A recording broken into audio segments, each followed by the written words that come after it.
In the headlines, Mass Dominic 2025 exceeded expectations, says CEO of Discover Dominica Authority.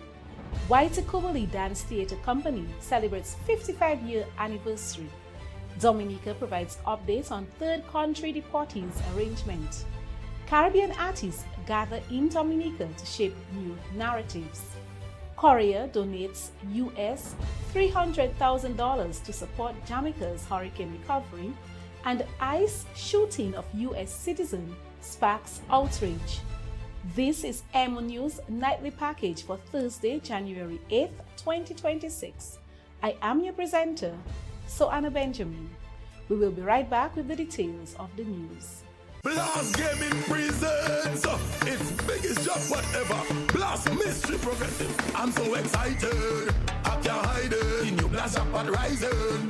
And I like it. It going up and up and up and up and up. Blast up and up and up and up and up and up. Play selected games to win in the Blast Mystery Progressive. Pick until you match 3 gems and win one of the 5 cash jackpots. Or you can blast up with the Mystery Progressive Jackpot. It going up and up and up and up and up. Blast up and up and up. Blast Gaming. And first up in local news, celebrations are underway for the Whitey Kubali Dance Theatre Company as it marks 55 years of entertaining Dominica and the wider Caribbean. The company started its journey in January 1971. Artistic Director Raymond Lawrence announced the milestone at the official launch of the Miss Teen Dominica, which the dance company has been organizing for 47 years now. Lawrence revealed the activities planned to honor the company's legacy and contributions to the arts. We have staged the teen pageant for 47 years. We have organized 5 carnival bands and organized other shows like Galaxy of Stars and the Miss Dominica Fashion Model Contest. To observe our 55th anniversary, we start off with this launch today, and this will be followed by the teen contestants in the Carnival opening parade on Saturday. We also have planned a Thanksgiving Mass at the St. Alphonsus Church on Sunday, January 18th at 9 a.m. Everyone is invited to join us. We have the teen pageant for Sunday, February 8th, and then we have scheduled our 55th anniversary dance production to be held at the St. Gerard's Hall on Saturday, May 30th and Sunday, May 31st this year. We ask all of you to come out and support and enjoy the exciting performances of the dance company. Also, at the official launch of the Miss Teen Dominica pageant, Raymond Lawrence took the opportunity to thank the sponsors, schools, chaperones, volunteers, and all who have contributed in one way or the other to the success of the pageants over the years. At the same time, the reigning Miss Teen Dominica 2025, Miss Gabrielle Esprit, shared some inspiring words to this year's contestants.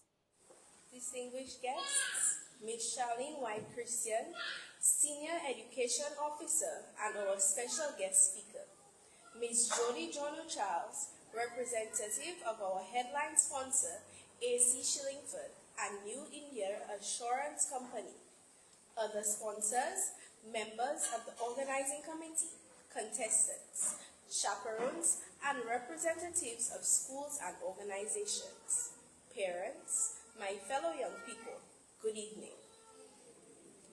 As the reigning Miss Teen Dominica 2025, it is truly an honor to welcome you to the official launch of the 2026 Miss Teen Dominica pageant. Now in its 47th edition, a proud tradition of excellence, confidence, and youth empowerment. This year especially is meaningful as we also celebrate the 55th anniversary of the Whitey Kubali Dance Theatre Company, whose legacy continues to inspire creativity and discipline in our young people.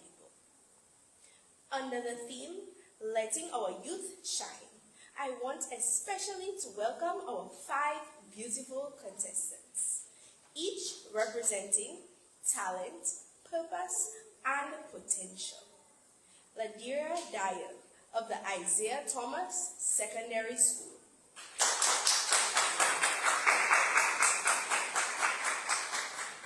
Jeffrey Joseph of the Castlebrus Secondary. Janice Williams of the Goodwill Secondary.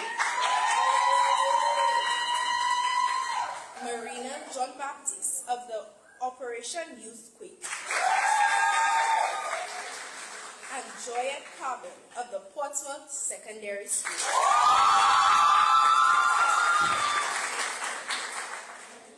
You are our future ambassadors, bold, bright, and ready to shine.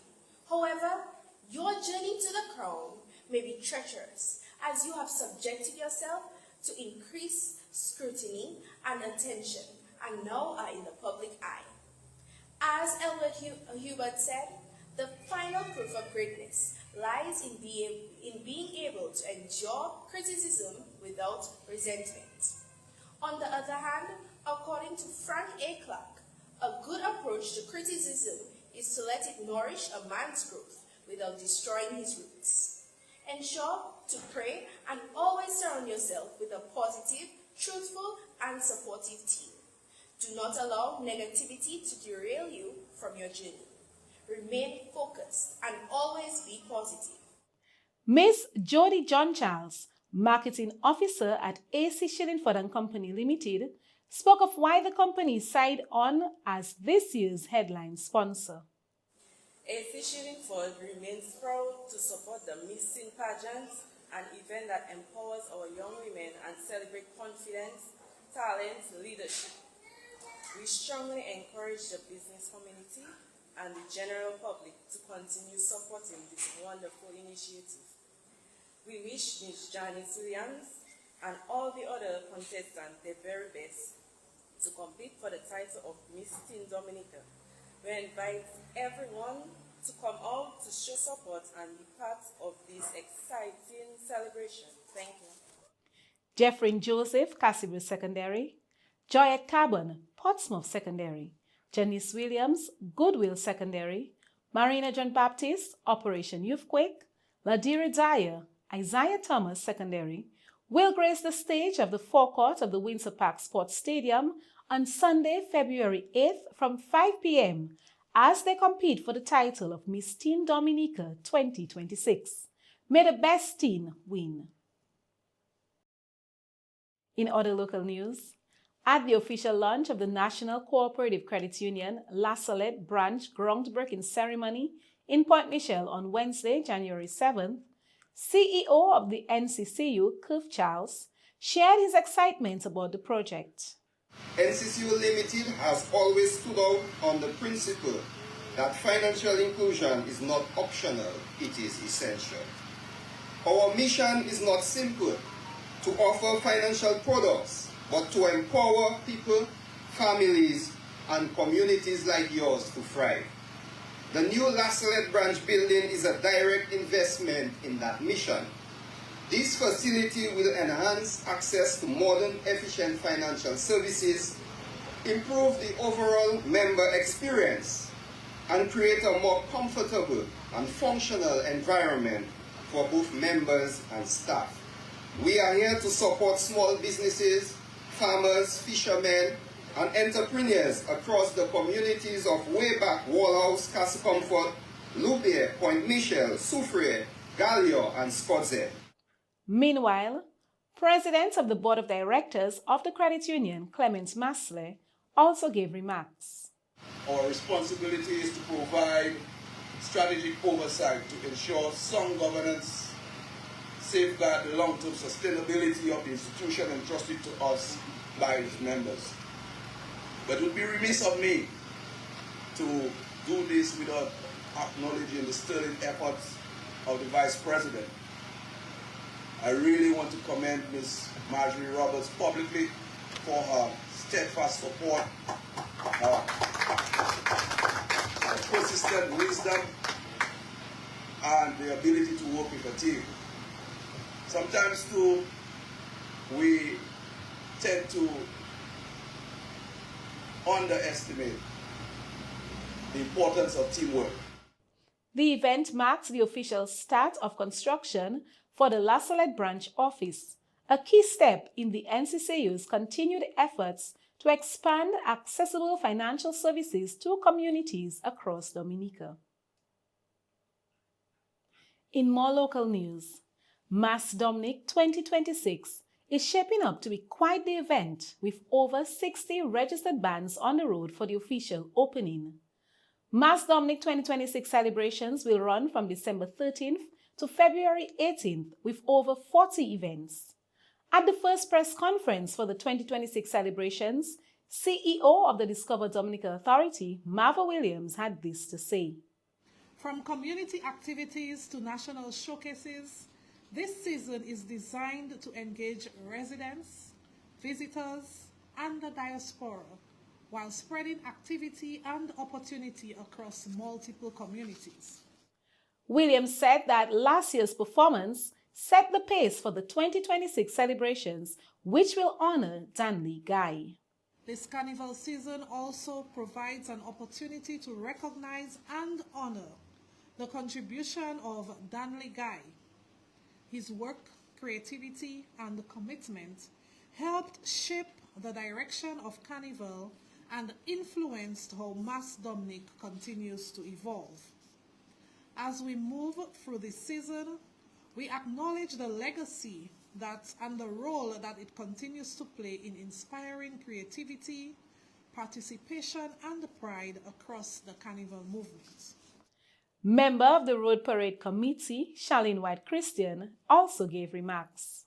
She reminded masqueraders that fire is prohibited during the parade, as well as illegal substances, poisonous substances, and weapons. She further stated that revelers must be mindful to conduct themselves in a manner that is fitting to the Mass Dominic brand. Anyone who violates the rules shall be removed from the parade by law enforcement. The official opening of Mass Dominic 2026 and the National Parade will be held on Saturday, January 10th, and will end at 10 p.m. for the first time ever. Groups are expected to gather at 1 p.m. And in other local news, the government of the Commonwealth of Dominica has shared additional information regarding the third country national arrangements, which is being finalized with the United States of America. Under the arrangements proposed by the U.S. Embassy in Barbados, Dominica would, at its sole discretion, receive third country nationals subject to removal from the United States. The non-binding agreement includes several protections for Dominica: full discretion to accept or decline any proposal in whole or in parts, the right to refuse any individual based on criminal history, advanced disclosure by the United States of medical and/or criminal records as permitted by law. Either party may withdraw at any time via formal diplomatic notice. Assurance that accepted individuals will be treated according to Dominica's constitution, domestic laws, immigration policies, and international obligations, including the Refugee Convention and the Convention Against Torture. The government of Dominica says detailed procedures to guide implementation and monitoring are being finalized, including documentation requirements from the United States and any support to be provided.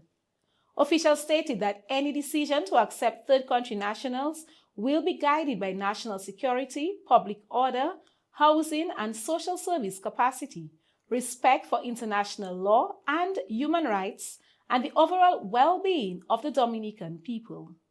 The government emphasized that the matter is being approached with prudence and in the national interest, noting that discussions with the United States will continue to ensure full alignment with Dominica's laws, values, and priorities, while safeguarding the interests of Dominica through responsible diplomacy. The Dominica Association of Persons with Disabilities, DAPD, enters 2026 with renewed dedication to promoting equal participation of persons with disabilities in Dominica's socio-economic development through education, training, rehabilitation, and employment.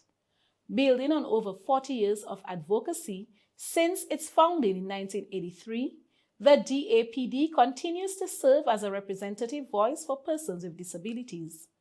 Initiatives from the current 5-year program 2025 to 2029 in education, skills training, employment, income generation, and community engagement are already underway. In 2026, the organization will focus on local fundraising and the growth of signature events such as National Dollar Day, Will a Walkathon, and Dinner in the Dark to ensure self-sustainability. DAPD expressed gratitude to members, partners, and citizens for their support in 2025 and looks forward to presenting achievements at the next annual general meeting. The association encourages continued efforts to build an inclusive, equal, and respectful society where persons with disabilities can thrive. And finally, from January 5th to the 13th, 2026, Dominica will host the Horizon Artistic Residency under the Abalam Project, bringing together 7 artists from Dominica, Martinique, and St. Lucia to explore and rewrite Caribbean narratives. Held in Cochrane, the residency marked the conclusion of Abalam's first cycle and focused on storytelling from Caribbean perspectives, examining heritage, identity, and contemporary realities shaped by shared history, migration, and climate challenges. Through writing, visual arts, performance, theater, and circus arts, participants explored how Caribbean stories are embodied, transmitted, and reimagined. Participating artists include Michael Roach, Martinique, Ethan James, St. Lucia, Serena Williams, Irina Cade, Elwin, Russell Raymond, and Colin Gervais from Dominica. The program also featured public workshops, exhibitions, conferences, and youth-focused creative sessions aimed at fostering cultural reappropriation and intergenerational dialogue. Abalam advocates the creation of new narratives as a pathway to cultural resilience and sustainable development, emphasizing collaboration, diversity, and regional connection. The project is led by a trinational consortium and supported by regional and international cultural partners. And this has been the local stories for this evening. Stay tuned for the regional stories coming up. We're at the different phases in life. We move at a different pace. All we need is to be supported. Cause when the baby's coming, business needs revamping, the new job's starting, and you need an outfit. Let momentum hook you up. Momentum will hook you up. The wedding's planning, rent due dates coming. Momentum is your support financing. Let momentum hook you up. Momentum will hook you up.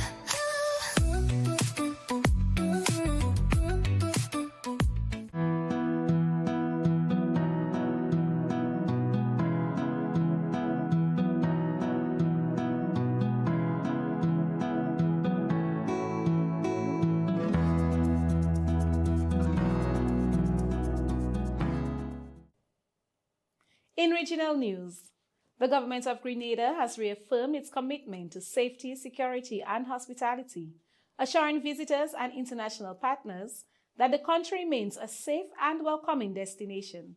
Responding to a recent U.S. Level 2 travel advisory, the government emphasized Grenada's strong record of public safety, social stability, and effective law enforcement.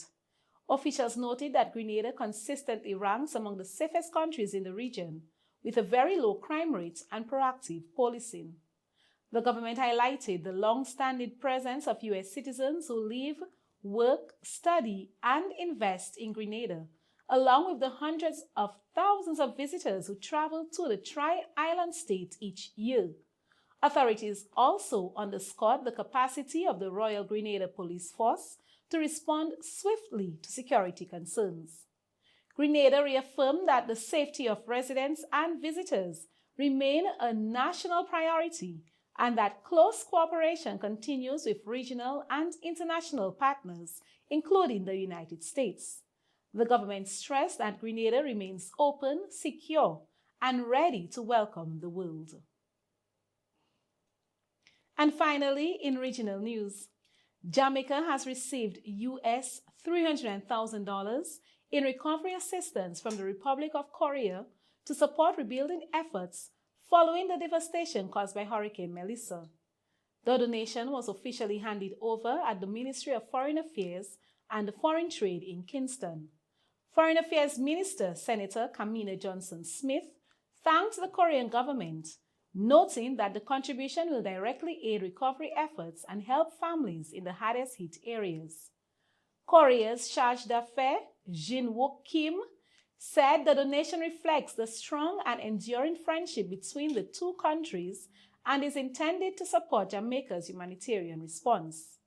Additional aid is also expected through the Join Together Society, which will deliver 200 tons of rice and a container of baby and women supplies in the coming weeks. And that's all for regional news. Stay tuned for international news coming up.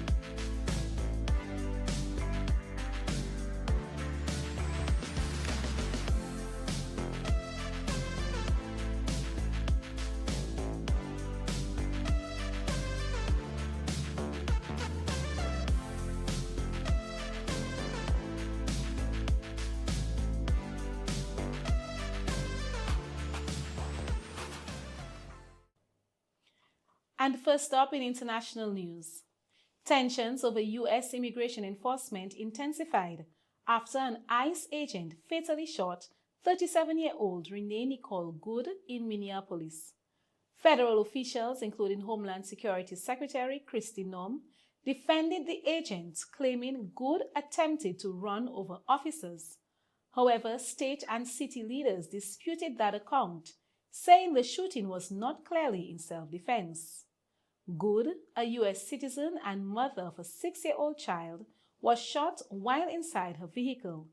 Surveillance footage reviewed by media shows her SUV stopped sideways on a road for several minutes before the confrontation, raising questions about the circumstances leading up to the shooting. Minnesota Governor Tim Walz criticized the Trump administration's immigration tactics, saying he had warned they posed a public safety risk. Minneapolis Mayor Jacob Frey also rejected the federal accounts and sharply told ICE agents to leave the city. The incident has sparked protests that later turned into vigils as residents mourn Good's death and call for accountability while investigations continue. And finally, in international news, in a major maritime operation on January 7th, U.S. military and Coast Guard units seized the Marinera, a Russian-flagged tanker that began its journey as the sanctioned Bella 1 in the North Atlantic after a weeks-long pursuit aimed at enforcing U.S. sanctions.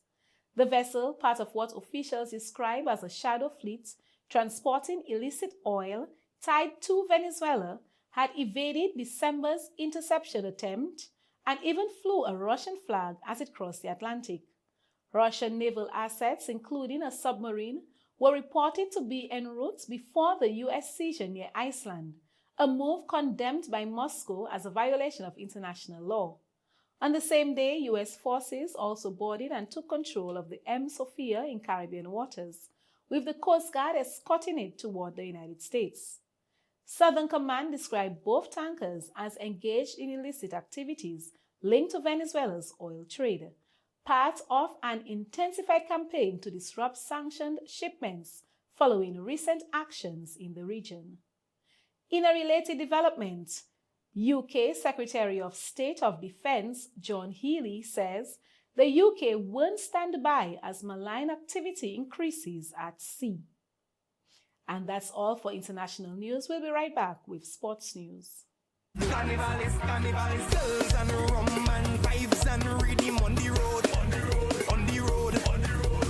Leave your stress at your home and don't bring it on the road, on the road, on the road, on the road. Girl, I don't care if you have a man, we don't need jams, or we party as one. I don't care if you have a man, what happens stays the party, party, party. What happens stays the party, party, party. What happens?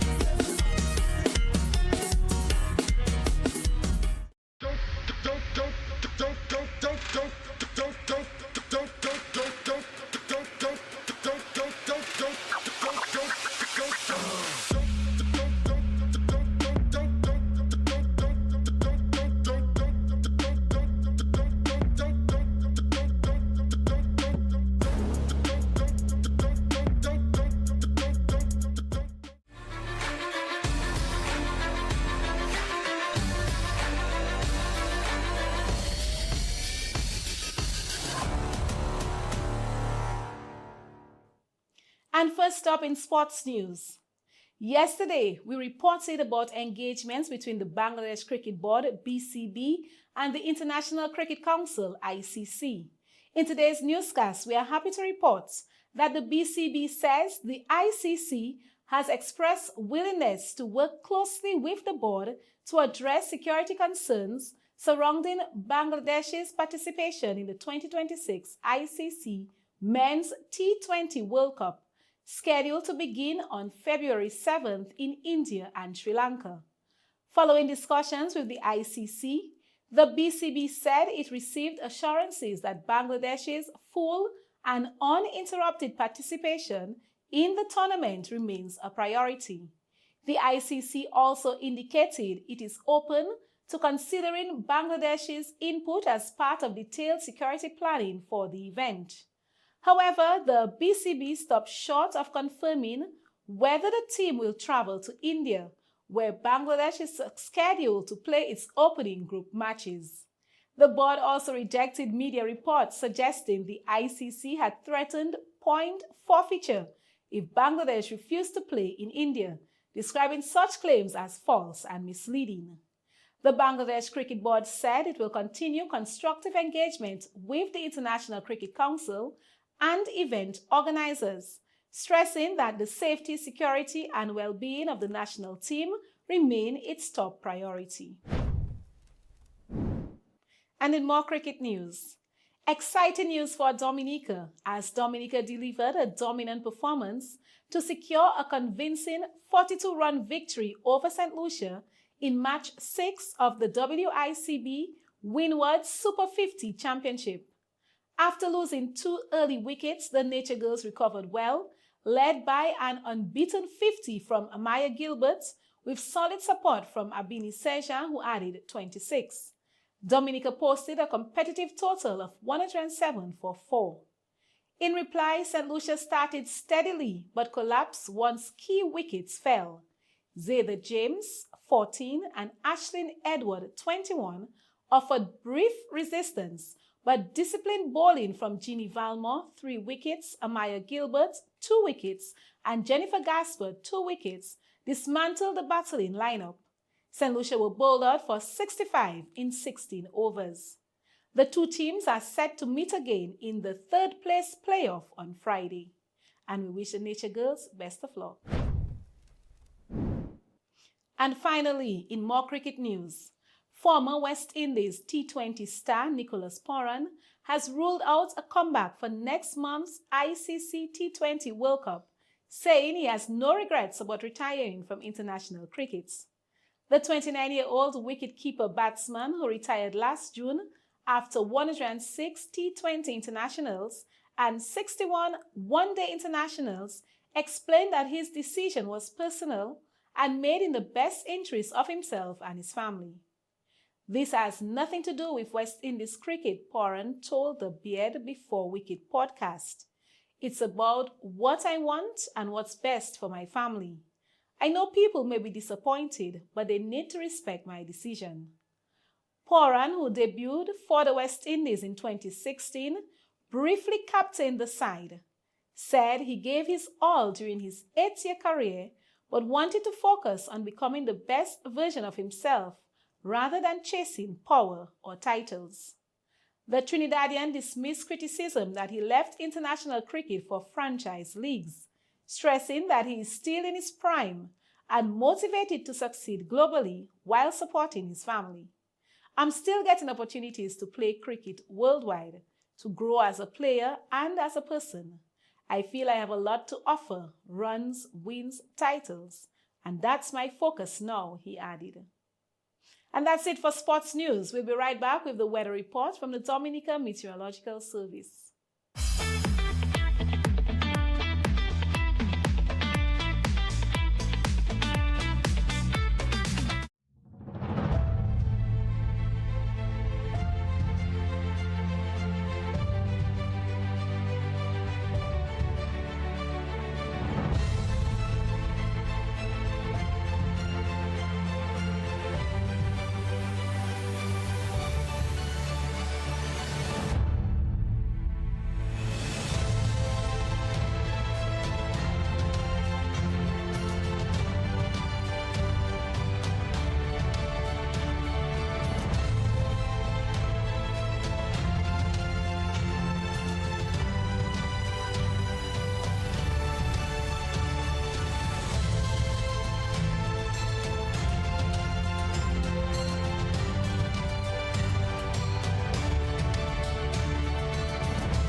You have been tuned in to the EmoNews Nightly Package for January 8th, 2026. I am your presenter, Soana Benjamin. Do have a lovely evening.